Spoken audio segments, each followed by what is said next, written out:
Let's go. Shout out to Sonic right there. That's my boy. For people on station, that I'm wearing my favorite Sonic shirt today just to give me some of that like extra energy. So here we go.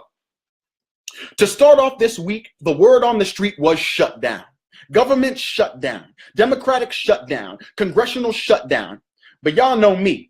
Ever looking behind the story for the meat underneath the scales and the skin? Within these headlines and clickbait is the real weight. For it's easy to catch the little fish with a little hook, but it takes a harpoon to suppress the whale of knowledge in reading every day, every book, every magazine, every article, because only when you practice relentless preparation does the game slow down to its most basic particles. The government doesn't actually shut down. It pares down to the practically essential. But that doesn't mean that the shutdown isn't congressionally existential. It's just not in the clear of our everyday American illusion. It's in the haze and confusion, the corruption, collusion of a Congress living perplexed in a deluge of delusion. Pay attention to the politicians leaving Congress. 30 House Republicans and 15 House Democrats are not hanging on any longer. Republican Dave Reichert of Washington, being honest, says that the intransigent correspondence betwixt the aisles has left him disappointed and despondent. Even they can see it's no longer about the people, but about the power. Proactively, this government seeks to build a higher tower. An invasive species that flowers, choking its constituents who cower, feeling helpless like a lion, they're cowards, but only because they've been stripped of their heart. Cold as ice, hard as stone, skin weather beaten and torn. In the cyclone of poverty, anxious and alone. Case in point, Mitch McConnell. He says, you want to keep the government open? We'll give you the Children's Health Program for the poor if you give up your request for a deal to save the dreaming immigrants. Hey, you slow-ass turtle, no-lip-having Myrtle Urkel, little snitch Mitch.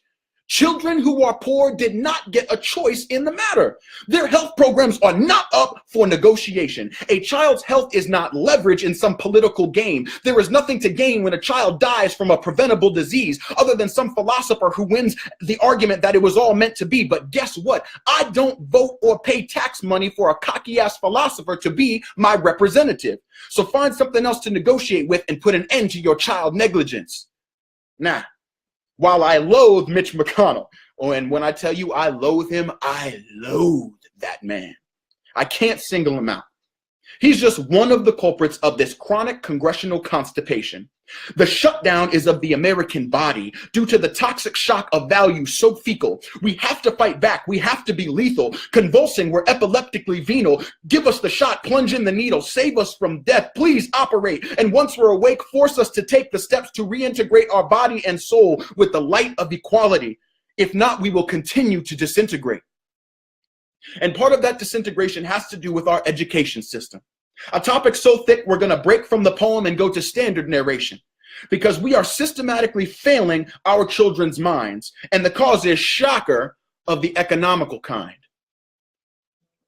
After re-listening to last week's guest, LA teacher Lulu Mraz, and then watching the final 4 episodes of the show Last Chance High on Viceland, on the Viceland channel, a show about the effects of mass public school closing in Chicago's South Side, I thought to myself, I have a vague understanding of how public schools are funded, but I need to educate myself more about how it is that our economically poor students seem to always find themselves as the target of budgetary cuts. And as with most topics I discuss here on I Don't Mean No Disrespect, y'all, the result was the toxic relationship that we have with the American dollar. That is the issue. That is the root of this issue. So, on national average, public schools are 45% state funded, 45% locally funded, i.e. within the school district, and lastly, 10% privately funded. On the surface, this seems pretty fair. State covers half the bill and district covers half the bill. But the most important part is that the district funding for the schools is based on the amount of local property taxes collected. What? Man, get the fuck out of here. What idealistic idiot put that idea into motion? And even worse, with the gap between rich and poor exponentially wider than 20 years ago, how have we not changed this archaic model? I mean, seriously, you don't need to have a college degree to understand the macro level of this problem. To quote one of my favorite rappers, Mos Def, it's simple mathematics. Check it out. So I'm gonna break it down for you. You live in Fairfax, Virginia. an affluent suburb where the average home value, and everything I'm about to say is real numbers. These are real numbers I researched. You live in Fairfax, Virginia, where the average home value is about $527,000 with a property tax bill of about $6,000. 20 minutes south of where you live, I'm from Woodbridge, Virginia, where the average home value is only $338,000 with a property tax bill of about $4,000. This math is simple. That's $2,000 per person difference in property taxes. The school funding is based on this already simple mathematical imbalance, and we're only on the surface level. So now, one level below the epidermis. Each city/county has its own districts. So if you live in an above average zone in Fairfax, the home values are not only going to rise, but in a concentrated way. Because if you have $1 million home, it sure as hell ain't sitting next to the crappy project apartments. Shoot.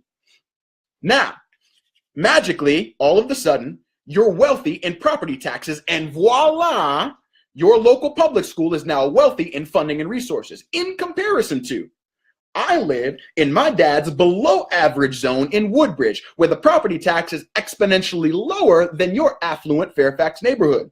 This is only 20 minutes, and there's a massive educational inequality gap. And this is just me crunching basic math. How much you want to bet? How much you really want to bet that me just hypothesizing that the rich Fairfax neighborhood and the poor Woodbridge neighborhood have a significant statistical difference in the quality of the public schools? How much you want to bet? And I'm going to stop you right there. Don't bet me, because you're going to lose. I looked at two different lists of 2017 Virginia high school rankings, U.S. News and the website Niche. For U.S. News, there were 8 Fairfax County schools ranked ahead of the first Prince William County school. Now, Prince William County is the county that Woodbridge is in. So 8 Fairfax schools ranked ahead of the first Prince William County school. That first Prince William County school, Patriot High School, is ranked at number 15, and it's not even in Woodbridge. It's in the more affluent neighborhood of Nokesville, Virginia. The first school on that list anywhere close to my neighborhood in Woodbridge is Woodbridge High School, ranked all the way down at number 36. On the niche list, the same disparity exists, but even worse. 15 Fairfax schools ranked before Patriot High School in Nokesville, ranked at number 44. Closest one to my neighborhood, Woodbridge High School again, but this time ranked all the way down at 93. Thomas Jefferson High School in Fairfax, a magnet, like one of those magnet super smart kid public schools, is ranked top 5 in every list in the country. My high school, Potomac, unranked on every list I found. Yeah, Kyle, we get it. You grew up in a place with shitty public schools. So what? Our collective apathy is exactly why I'm so pissed about this. How is it that we all know that the reality of these statistics exists, and yet we continue to vote the same losers into office that do nothing to change this blatant economic prejudice? It's your fault.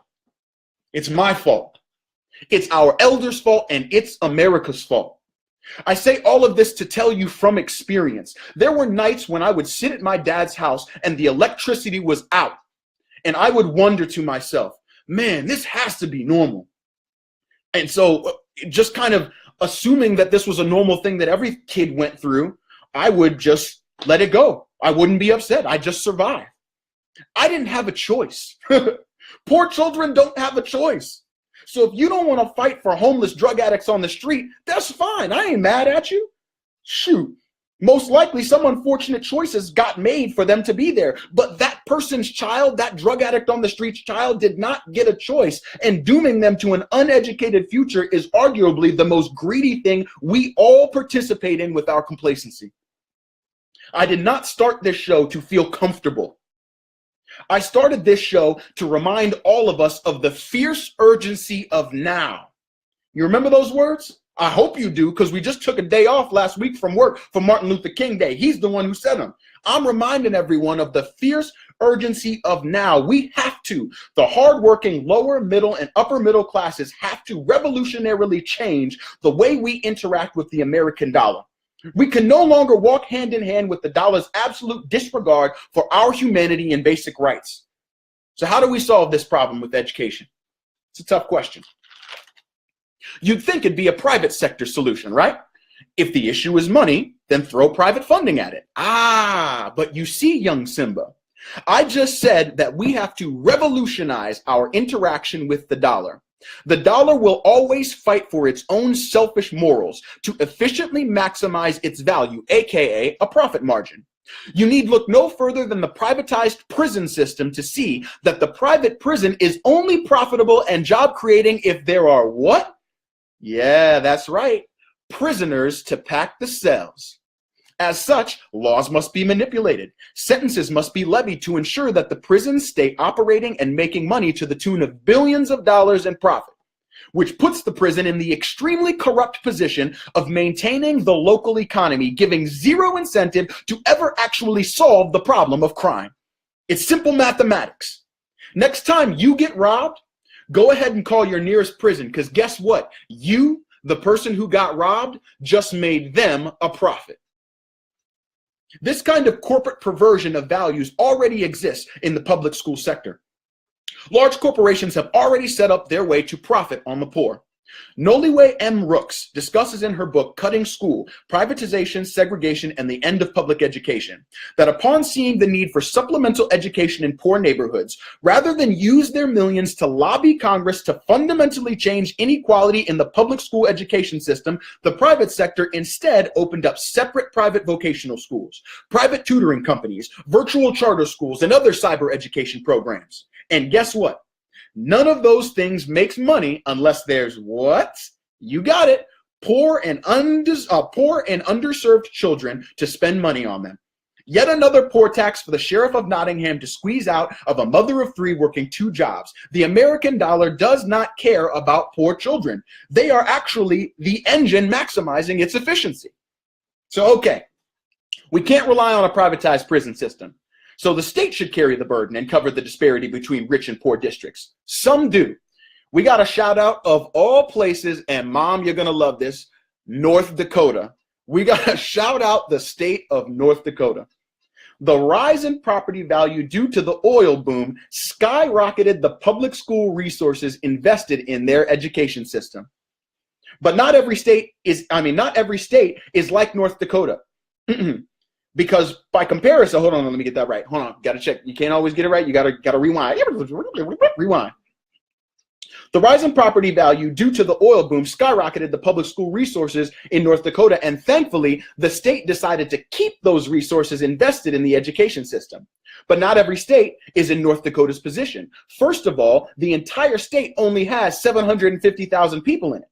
By comparison, the individual county of Fairfax, Virginia has 1.4 million people in it. So a dollar goes a lot further in North Dakota, let alone an oil boom's worth of money. Secondly, not everywhere in America has even recovered from the Great Recession. So in certain states, poor counties and districts receive nothing extra from the state other than their standard allocation. And remember, states like Kansas took funding from state art and education budgets to cut taxes for the corn industry to create jobs, and guess fucking what? So few jobs were created since 2014 that the Republican-led Kansas state legislature finally repealed the Republican governor Brownback's bogus-ass trickle-down tax plan. The same kind of tax plan we actually just passed nationally. So put that in your head. And because of this kind of ridiculously greedy lunacy, there are school districts across the country where the fucking principal is also the crossing guard, the lunch lady, the janitor.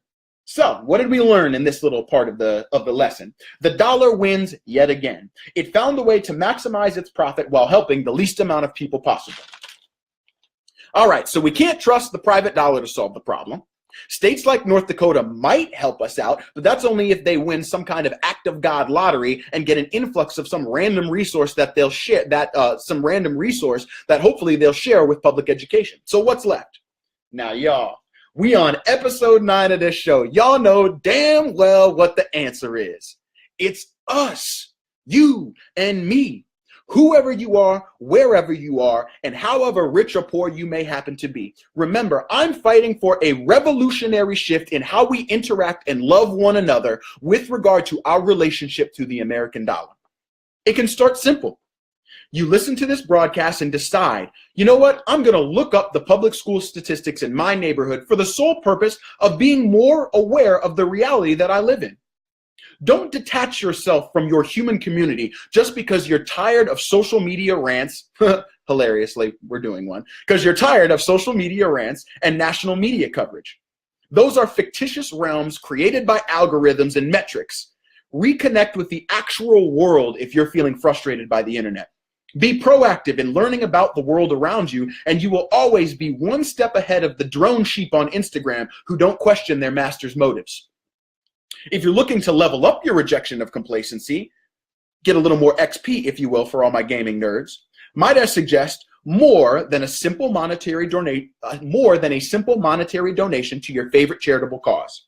So in addition to donating money to the educational fund, double the value of that money by donating your time.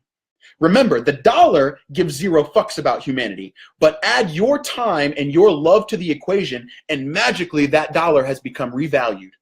Example, I stopped donating my clothes to Goodwill, Salvation Army, homeless shelters, and churches because I would go in and look around and see their complete lack of infrastructure, piles and piles of unhanded out clothes. So I said, fuck that. And now I straight up carry clothes that I want to give away with me throughout the day and straight up just walk up to homeless people and ask, do you need them? Some say no, and that's fine. But the ones who say yes always, in their haze of survival, look back at me with a befuddled kindness like, wow, thanks, random stranger, for even having a conversation with me.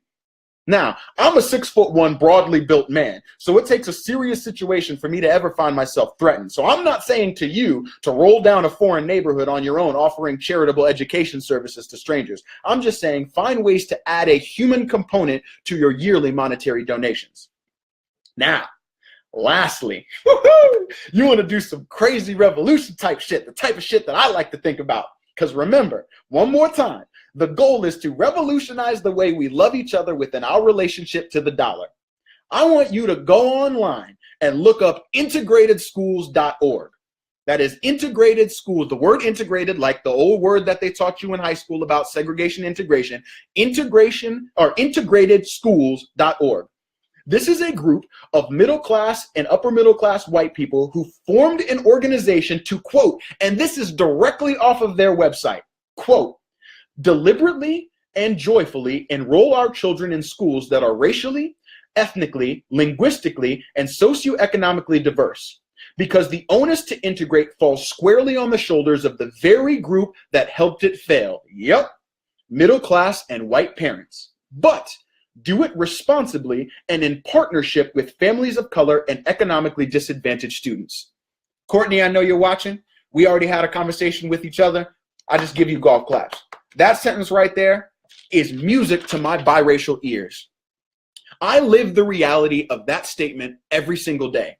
How does my white half give reparations to my black half? And then how does my black half accept the help without being completely pissed off the entire time? Y'all, what this organization is trying to accomplish is actual reparations. They aren't bringing private money to the table to take ownership of the school or the district and the decisions. They're attempting to force the school district to level the tax discrepancy by self-redistricting. Since the state won't change the laws, the local districts aren't fighting for equality, then fuck both of them. We'll do it ourselves. Black people have been doing this in the sports world for decades. Move districts to get your kid to a better sports school to have better opportunities. These white parents are doing the same thing. They are taking their kids that could go to affluent schools where there would be all these resources that would be handed to them, and they're taking them and putting them in the lower economic schools so that their tax money and the way the state levies out tax money comes down to those lower economic schools. These white parents are doing it because they respect and accept a responsibility that America turns its blind eye to. We know for a statistical fact that education funding prefers wealthy white students. So rather than continue to force the minority students to jump through hoops to be white, we'll do what our country refuses and bring our tax money to them. I love it. That's some radical type thinking right there. So we'll talk to Courtney Evans McKitton here tonight in a little bit. And I wish this organization success, and I actually believe that they are honest in this goal.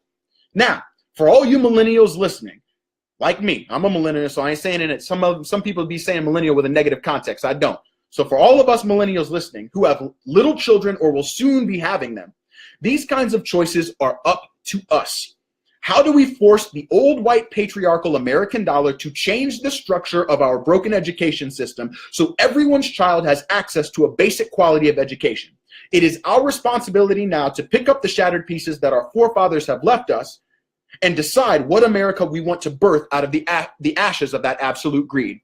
Now is the time to reject the ideals that come with worshiping the almighty American dollar, an idol whose bottom line leaves millions in squalor. With a devilish grin, it imprisons black fathers. Its pockets grow larger, with children going starving. If you're as fed up as I, let me hear you. Let's holler, day by day, inch by inch. Get your ass off the couch and grab a wrench. Let's get to work and fix up this system that abuses poor students and leaves them as victims. Even our special needs kids are deserted, deprived, demonized, and seen as inevitable failures, tossed overboard like they're somehow traitorous sailors. A 15-year-old growing up in a trailer, taking care of his mother, yet when he prevails, the school cuts all the funding. They can no longer tailor a program to help him. The state comes curtailing. Why fund a school for these kids? They'll just end up in jail. It's a waste of our money. It's a terrible sale. There's rich white kids to help. Let that kid rot in the sale.